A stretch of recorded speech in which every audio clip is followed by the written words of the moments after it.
Can you see? 可以录了。可以了，我开始录了。Sutra of the Medicine Buddha, translated from Sanskrit into Chinese by the Tang Dynasty Tripitaka master Xuanzang, translated into English by Min Tan and P.D. Lee, 2001, edited in blue by Daisy Spirit and Enid Spirit, according to the instructions of the kind mentor Benny Spirit, of Buddha's practice incorporated in June 2024. Thus have I heard, once Buddha Sakyamuni, the world-honored one, was traveling throughout the various lands to teach and convert the people. When he arrives in Vaisali, he rested under the tree of music, accompanied by 8,000 great bhiksus, an immeasurably great assembly, including 36,000 great bodhisattvas, as well as kings, great ministers, Brahmins, laymen, and women, the 8 types of divinities and other human and non-human beings, gathered respectfully around the Buddha as he preached the Dharma. At that time, the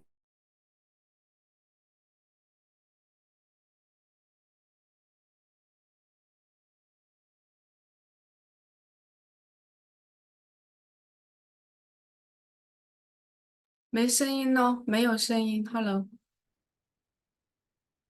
respectfully addressed the Buddha. 那要重新录，sorry， 重新录啊。我可能就是它的界面有点不一样，没有分享声音 ，sorry， 又错了。分享声音。Master Xuanzang, translated into English by Min Tan and P.D. Lee, 2001. 4. Thus, this incorporated in June 2024. Thus have I heard, once Buddha Sakyamuni, the world-honored one, was traveling throughout the various lands to teach and convert the people. When he arrives in Vaisali, he rested under the tree of music, accompanied by 8,000 great bhiksus, an immeasurably great assembly, including 36,000 great bodhisattvas, as well as kings, great ministers, Brahmins, laymen, and women, the 8 types of divinities and other human and non-human beings, gathered respectfully around the Buddha as he preached the Dharma. At that time, the Bodhisattva Manjusri, Prince of the Dharma, receiving the awesome spiritual power of the Buddha, rose from his seat, adjusted his robe to bare his shoulder, and knelt on his right knee. He bowed deeply, and with palms joined, respectfully addressed the Buddha. World-honored one, may I please request you to explain the various names and titles, the great, past vows, and the superlative virtues of the Buddhas, so that those who are listening to you will be freed of karmic obstructions, while in the future, sentient beings in the Dharma semblance age will also derive great benefit and joy.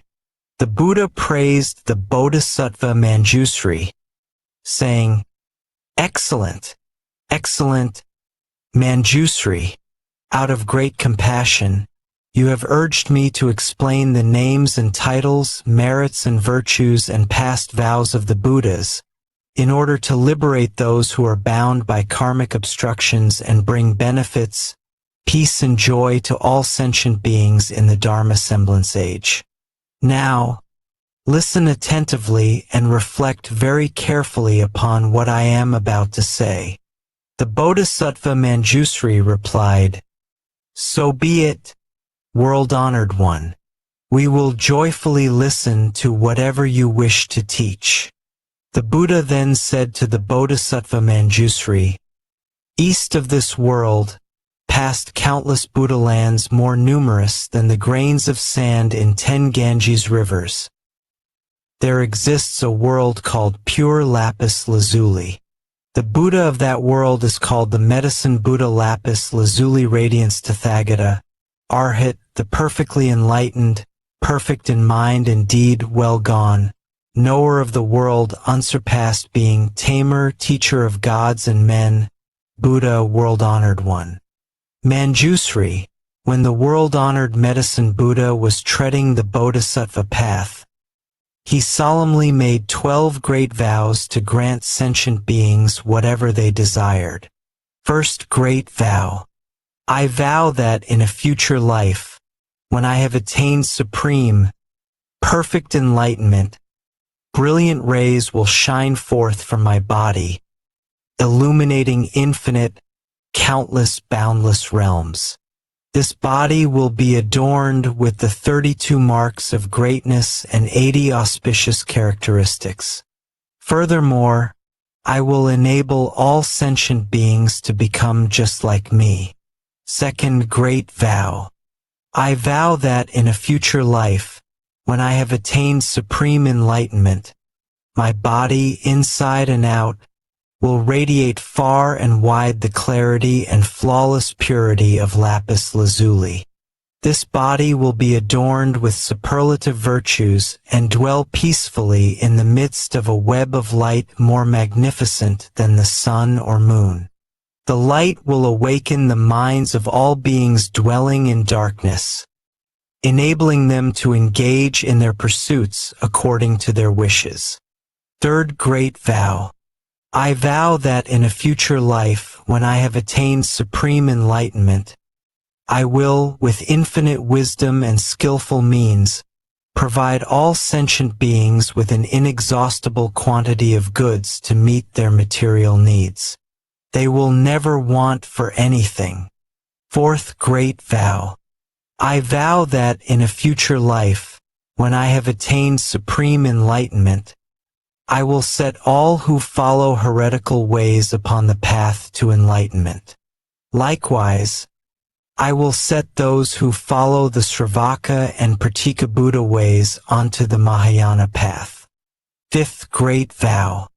I vow that in a future life, when I have attained supreme enlightenment, I will help all the countless sentient beings who cultivate the path of morality in accordance with my Dharma to observe the rules of conduct, precepts, to perfection, in conformity with the 3 root precepts. Even those guilty of disparaging or violating the precepts will regain their purity upon hearing my name and avoid descending upon the evil paths. Sixth great vow.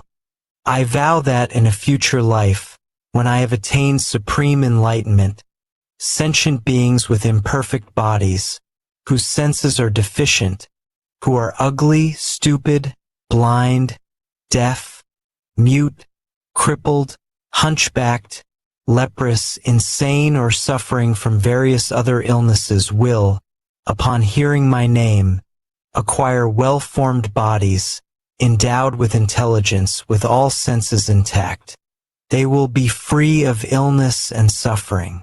Seventh great vow.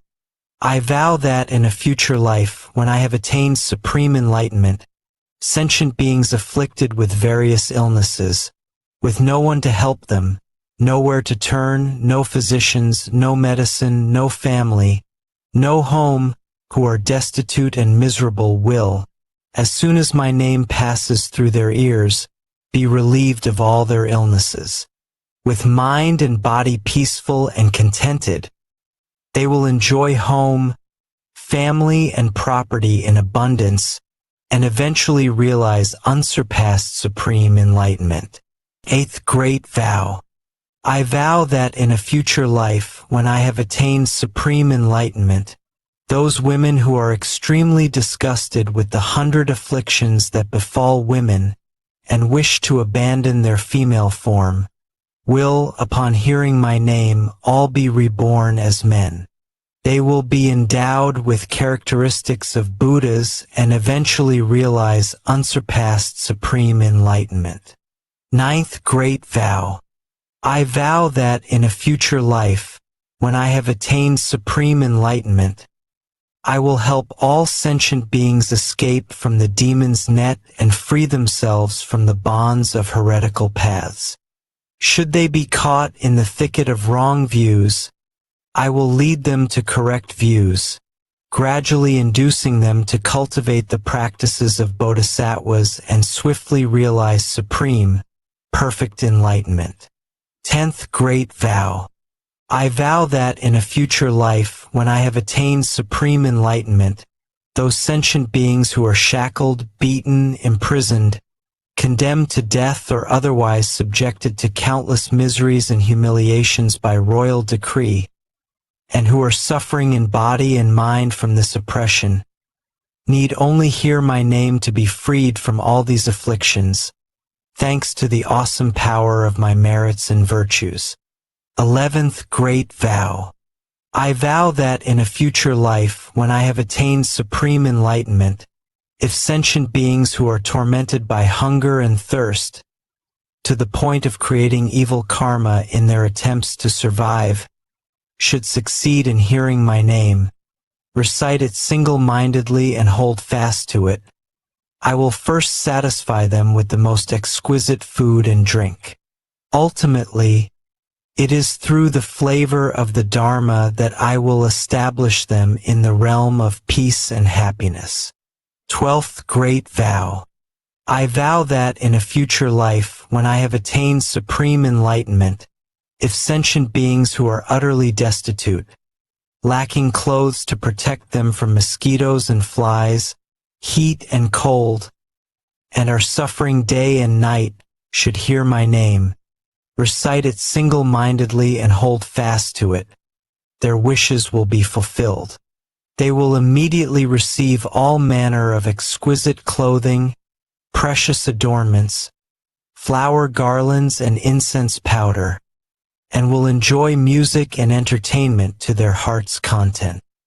Manjusri, these are the 12 sublime vows made by the world-honored medicine Buddha Lapis Lazuli Radiance Tathagata, Arhat, the perfectly enlightened, when he was cultivating the Bodhisattva path. Manjusri, as to these great vows made by the medicine Buddha while he was following the Bodhisattva path, as well as the merits, virtues, and adornments of his Buddha land, I cannot possibly describe them all, not even if I were to speak for an aeon or more. However, this Buddha land is utterly pure. You will find no women, no evil paths, nor even cries of suffering there.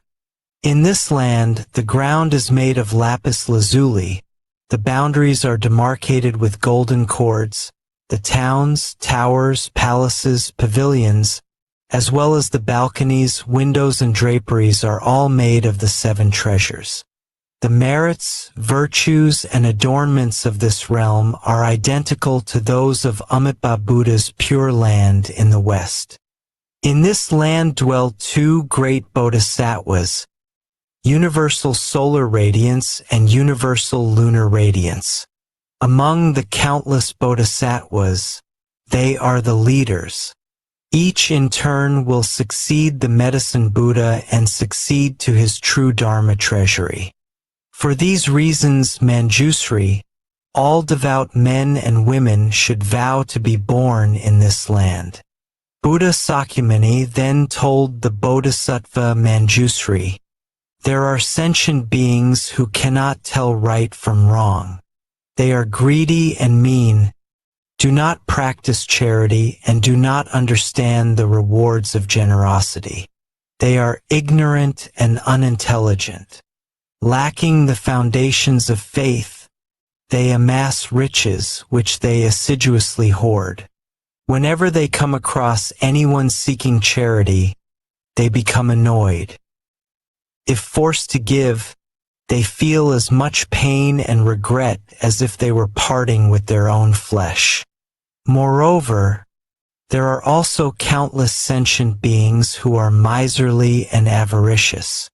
They spend time amassing wealth, while not daring to spend it even on themselves, let alone on parents, spouse, children, servants, or beggars. Upon their death, these stingy persons will descend onto the paths of hungry ghosts or animality.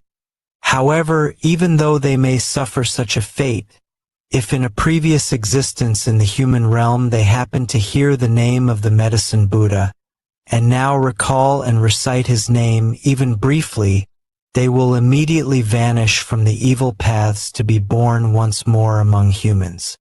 However, they will remember their stay on the evil paths and, dreading their past suffering, will cease to wallow in worldly pleasures. They will gladly practice charity themselves, praise others who do so, and will no longer be stingy. Eventually, they will even be able to donate their head, eyes, limbs, blood, flesh, or other parts of their bodies to those who need them, not to mention mere material possessions. Moreover, Manjusri, there are sentient beings who have accepted the teachings of the Tathagata but have violated the precepts, moral rules, or they have not violated the precepts but have broken the regulations.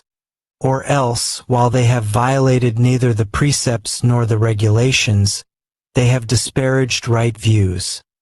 Or they have not disparaged right views but have abandoned extensive study of the Dharma and thus cannot explain the profound meaning of the sutras preached by the Buddha. Or else, although they may be learned, they have grown conceited.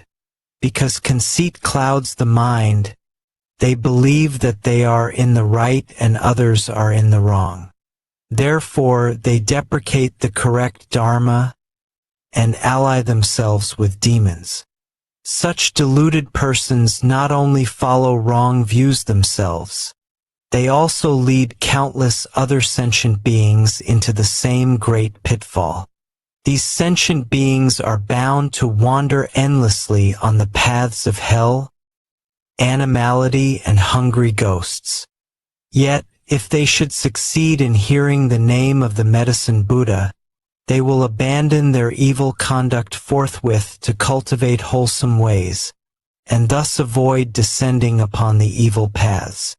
Even those who cannot abandon evil practices or cultivate wholesome teachings, and thus descend onto the evil paths, can still benefit from the awesome power of the Medicine Buddha's past vows. If through this power they should hear his name even briefly, their lives on the evil paths will end and they will be born again in the human realm. They will hold correct views, diligently pursue their practice, and tame their minds. They will then be able to abandon the home life to become monks or nuns. They will uphold and study the Dharma of the Tathagatas rather than disparaging and violating it. With correct views and extensive study, they will fathom the extremely profound meaning of the teachings, abandon all conceit, and cease to disparage the correct Dharma. They will no longer have demons as companions, but will gradually cultivate the practices of Bodhisattvas and swiftly perfect them. Moreover, Manjusri, there are sentient beings who are avaricious, envious, jealous, and accustomed to praising themselves and disparaging others. They are bound to sink onto the three evil paths, suffering intense misery for countless thousands of years. When this intense suffering comes to an end, they will be born in the human world as oxen, horses, donkeys, or camels. Often beaten and mistreated, they will suffer hunger and thirst and constantly travel along the road carrying heavy loads. If they succeed in returning as human beings, they will be among the poor and lowly, always serving others, constantly receiving orders, never being free.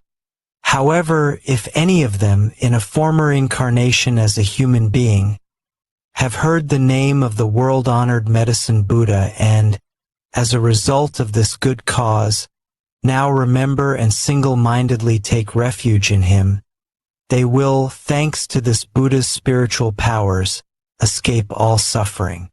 Their senses will be sharp and they will be wise and learned. constantly seeking the supreme teachings and meeting with Buddhas or Bodhisattvas.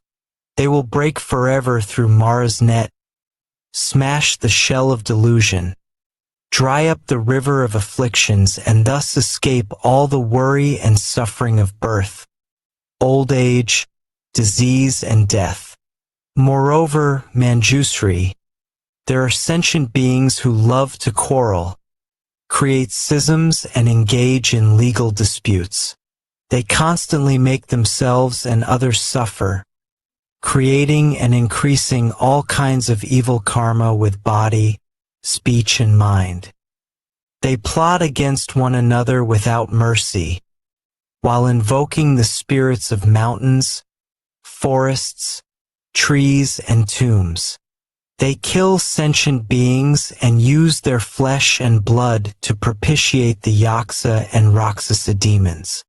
They may take advantage of various evil or deviant methods to harm others. However, if the victims succeed in hearing the name of the Medicine Buddha, none of these evil practices can harm them.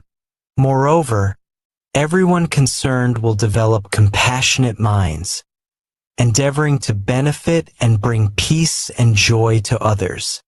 They will abandon their harmful thoughts and their angry, spiteful minds, and all parties will be happy and satisfied with what they have.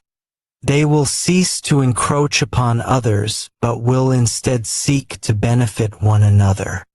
Moreover, Manjusri, within the fourfold assembly of bhiksus, bhiksunis, upasakas, and upasakas, as well as among other men and women of pure faith, there are those who are able to adhere to the 8 precepts for a full year or for 3 months a year, dedicating these good roots toward rebirth in the western pure land of Amitabha, the Buddha of infinite life, so as to listen to the correct Dharma.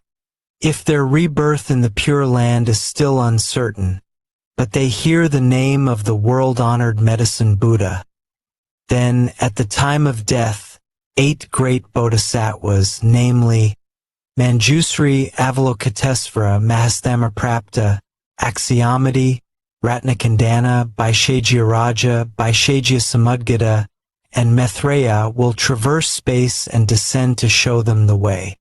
They will thereupon be reborn spontaneously in jeweled flowers of many hues.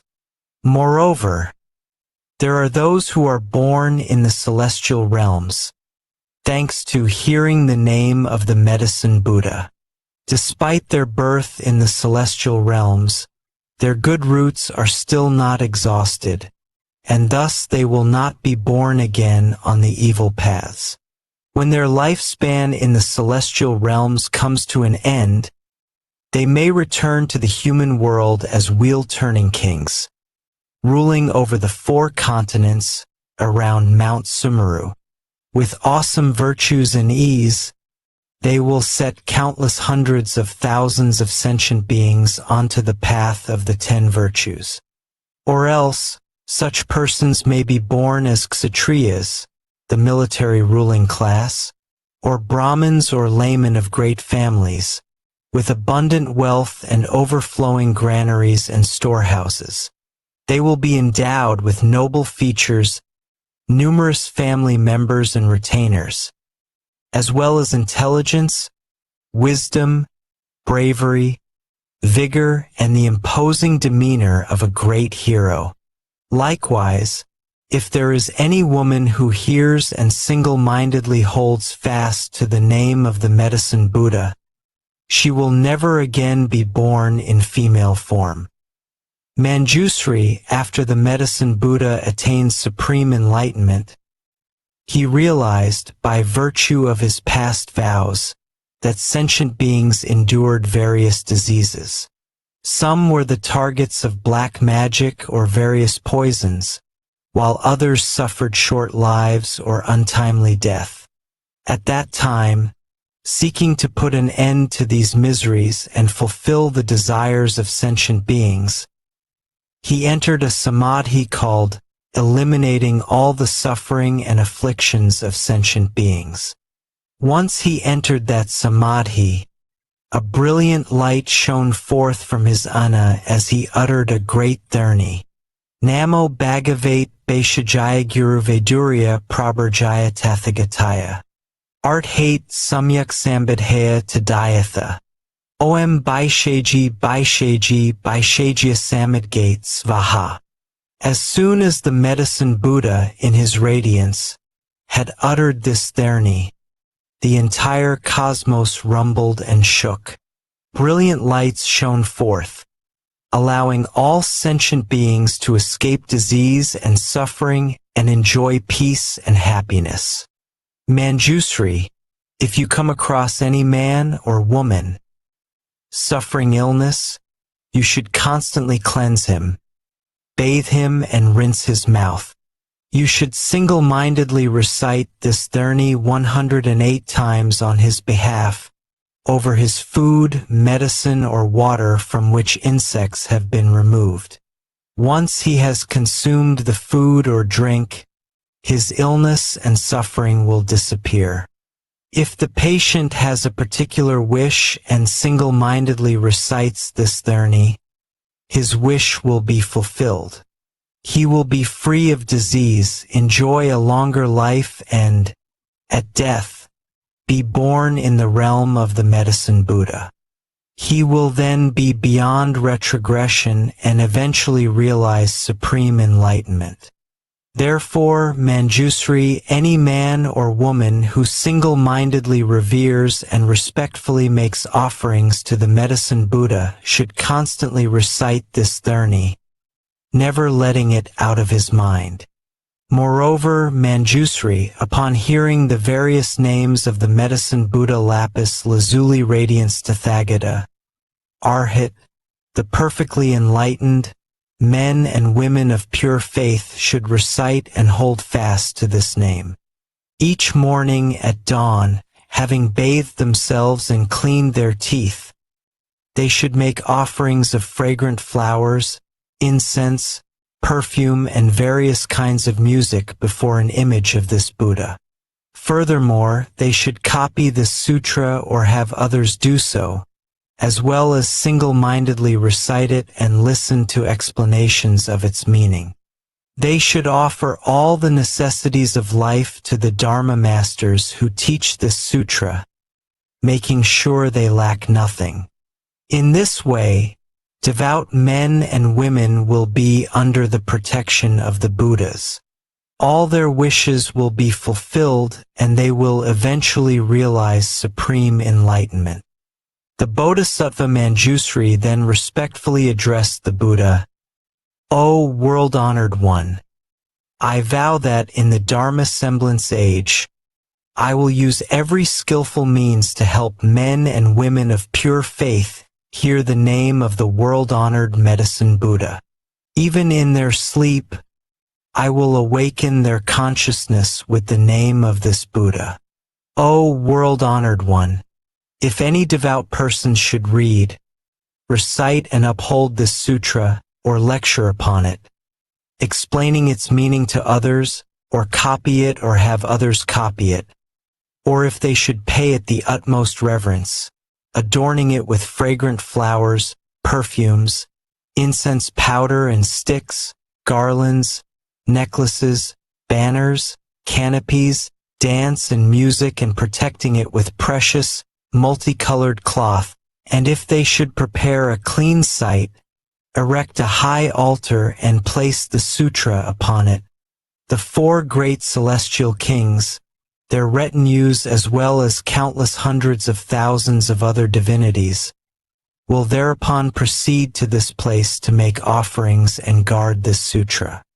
World-honored one, wherever this treasure of a sutra has spread and there are people capable of upholding it, you should know that, thanks to the medicine Buddha's past vows, his virtues and the power of his name, the place will be free of untimely death.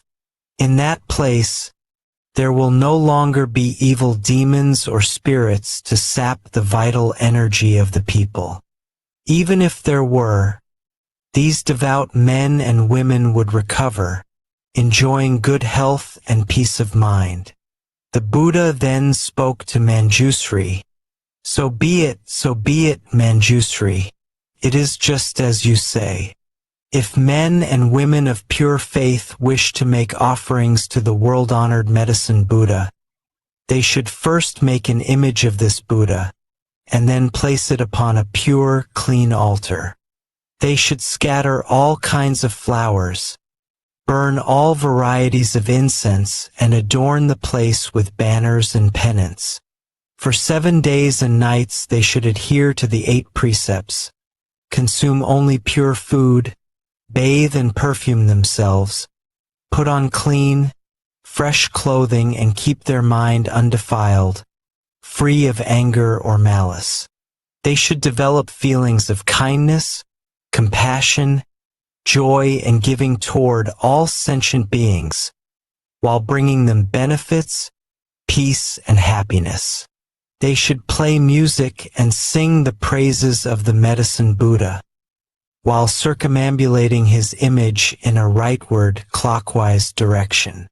Moreover, they should bear in mind his merits, virtues, and past vows, while reading and reciting this sutra, reflecting on its meaning and explaining it to others. Whatever they wish will then be fulfilled, whether it be longevity, wealth, or anything else, such as official position or the birth of sons and daughters. Moreover, if any sentient beings suddenly suffer nightmares and witness all kinds evil omens, such as flocks of strange birds, or hundreds of ominous signs throughout their homes, they need only venerate the world-honored Medicine Buddha with all kinds of wonderful offerings, and the nightmares, evil omens, and inauspicious signs will all disappear, no longer able to cause them harm.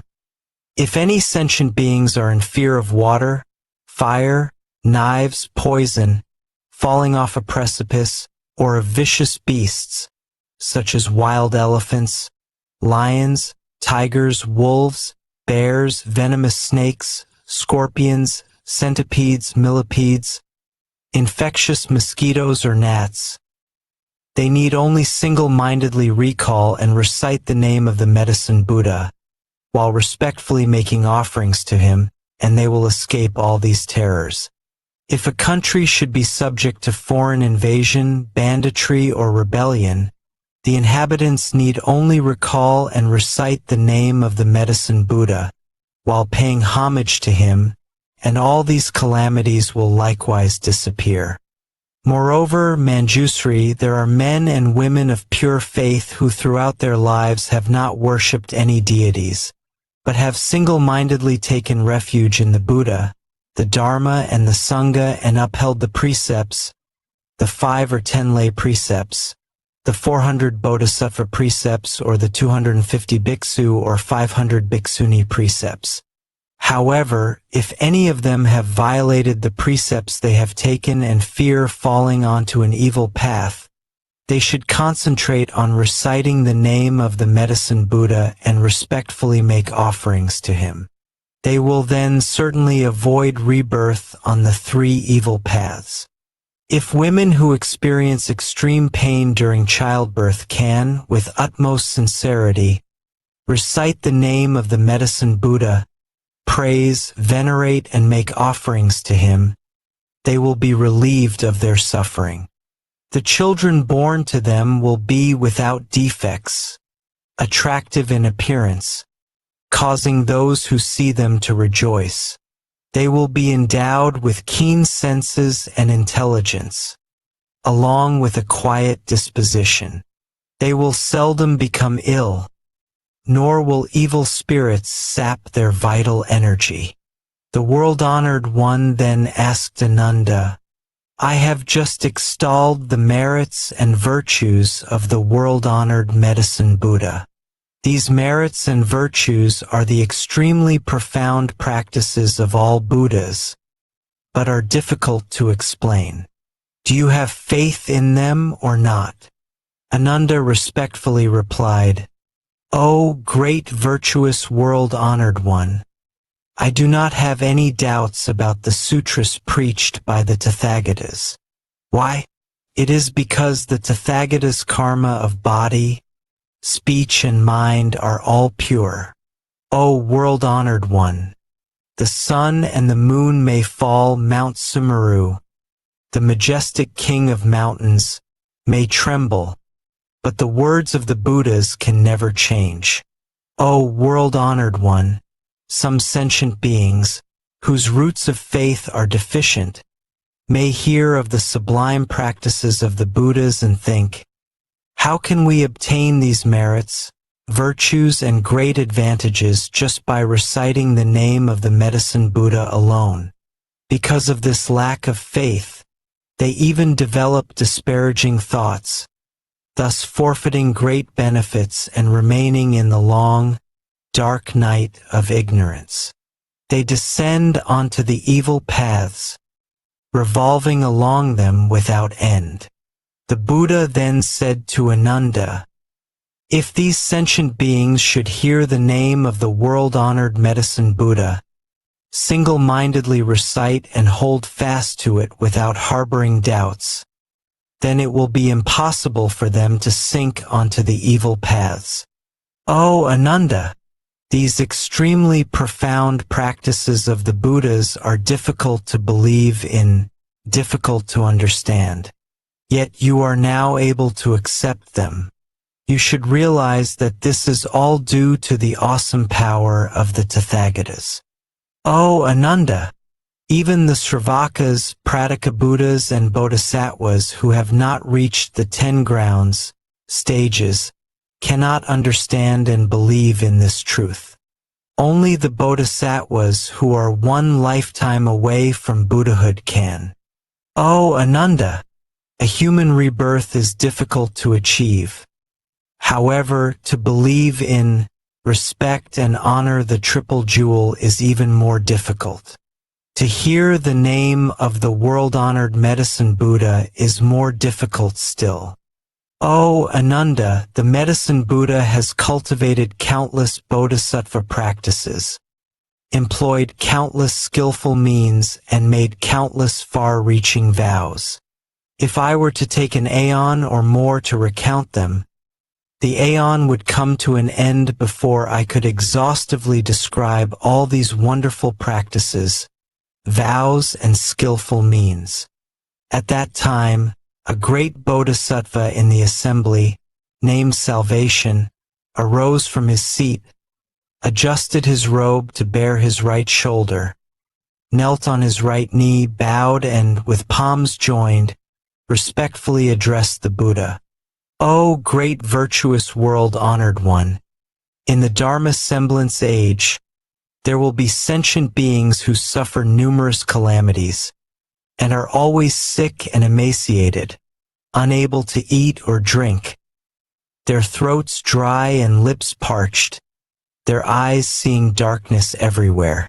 As the signs of death appear, they are surrounded by parents, family, friends, and the ones who master the wonderful Dharma weeping and lamenting. As such a patient lies in bed, he sees the messengers of Yama arrive to lead his consciousness before this king of justice. Now, all sentient beings have inborn spirits who record everything they do, both their transgressions and their merits.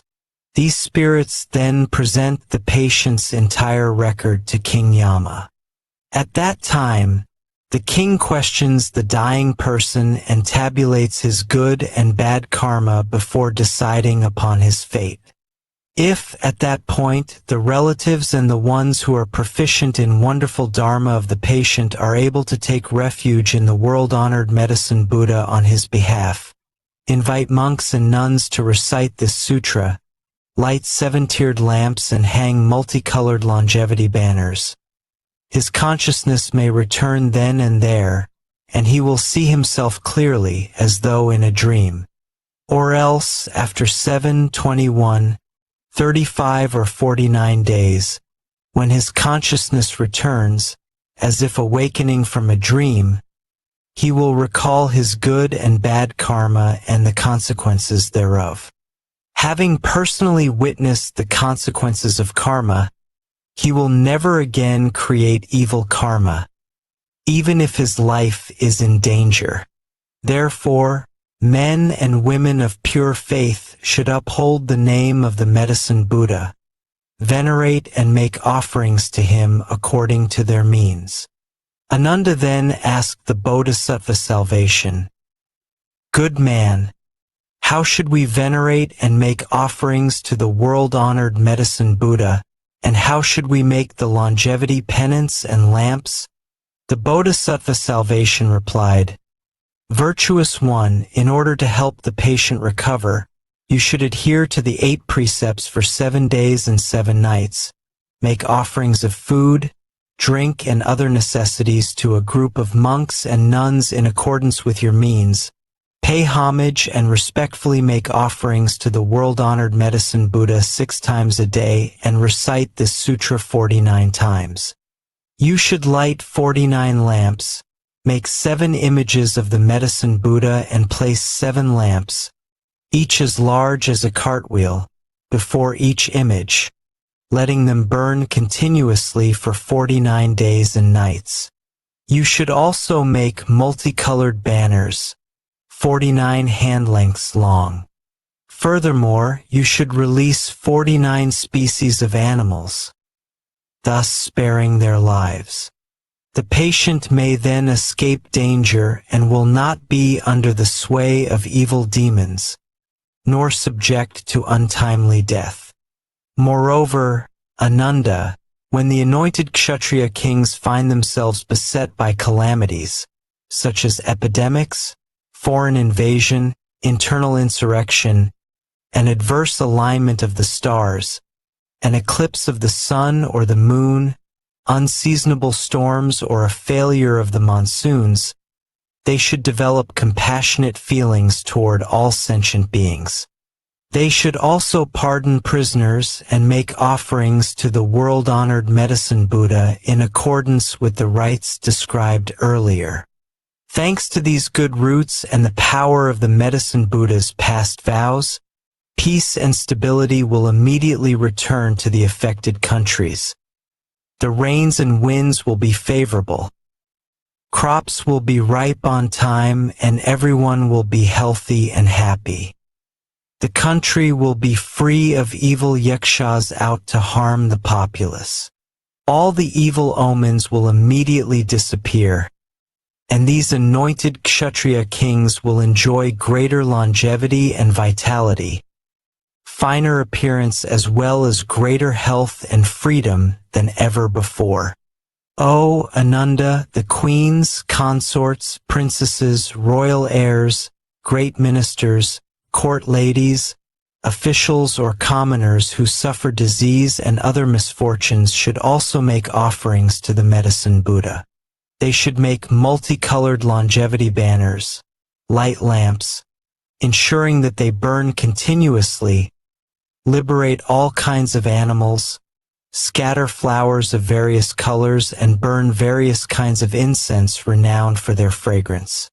They will then recover from disease and escape misfortune. Ananda then asked the Bodhisattva salvation, "Good man, how can an expiring lifespan be lengthened?"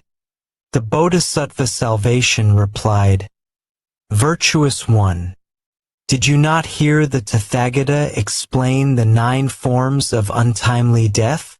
I would urge everyone to make longevity banners and lamps and cultivate merits and virtues. Thanks to such cultivation, they will escape suffering and misfortune throughout their lives." Ananda further asked, "What are the 9 forms of untimely death?" The Bodhisattva salvation replied, "Some sentient beings contract a minor illness which goes untreated for lack of a physician or medicine. Or else, even though there is a physician, he prescribes the wrong medicine, causing premature death. Or, the patients, believing the false pronouncements of earthly demons, heretics, or practitioners of black magic, may panic, unable to calm their minds. They may then engage in divination or perform animal sacrifices in order to propitiate the spirits, praying for blessings and longevity, all in vain.